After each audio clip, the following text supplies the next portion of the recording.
আজকে আমি বানাবো গুলাব জামুন। তার জন্য চলে আসলাম ভোগ ঘরে, মানে এটা ঠাকুরের রান্নাঘর, তো সবটাই নিরামিষ। তো এখানটাই বানাবো গুলাব জামুন, তারপরে সেই গুলাব জামুন দিয়ে কিন্তু আমি পুজো করব। আদৌ কেমন হবে কোনো ধারণা নেই, ঠাকুরের নাম নিয়েই চললাম বানাতে। তো দেখো এখানটায় সব কিছু অল্প মুছে টুছে নিব, কারণ এখানটায় আমরা সেরকম কিছু ইউজ করি না, ওই পুজোতেই করা হয়। তো এবার ফাইনালি প্যাকেটটা বের করলাম আর মোবাইলে আমি একবার দেখে নিলাম যে কিভাবে কি করতে হয়, তারপরে বানাবো। তো গুলাব জামুন বানানোর জন্য কিন্তু চিনির শিরা লাগবে।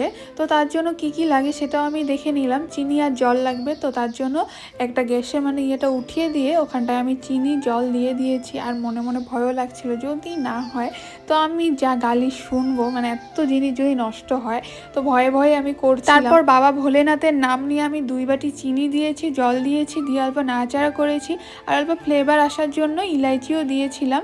তবুও ভয় লাগছিল যে এটা হবে কি না। তারপরে কিন্তু আমি জল আবারও অল্প দিয়েছিলাম, চিনি আবারও দিয়েছিলাম, মানে ভাবছিলাম হবে কি না। তো যাই হোক, এটা হচ্ছিল। তো এবার হলো মশলাটা, মানে ওই মিষ্টি গুলাব জামুনের পাউডারটা বার করব। তো বের করে ওটাকে আবার ছানতে হবে। তো আমি মোবাইলে দেখলাম ওটা হলো কি বলে, দুধ দিয়ে ছানছিল।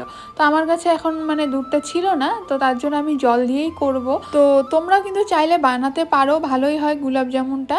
তো মানে এটাকে মেন ব্যাপারটা হলো সুন্দর করে মাখতে হয়। যত সফট হবে মানে অত মানে গুলাব জামুনগুলো ভালো হবে।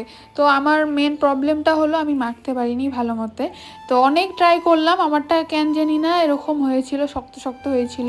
তো যারা ওই যে আটা মাখতে পারো তাদের জন্য একদম ইজি, মানে খুব সুন্দরভাবে মাখতে পারবে।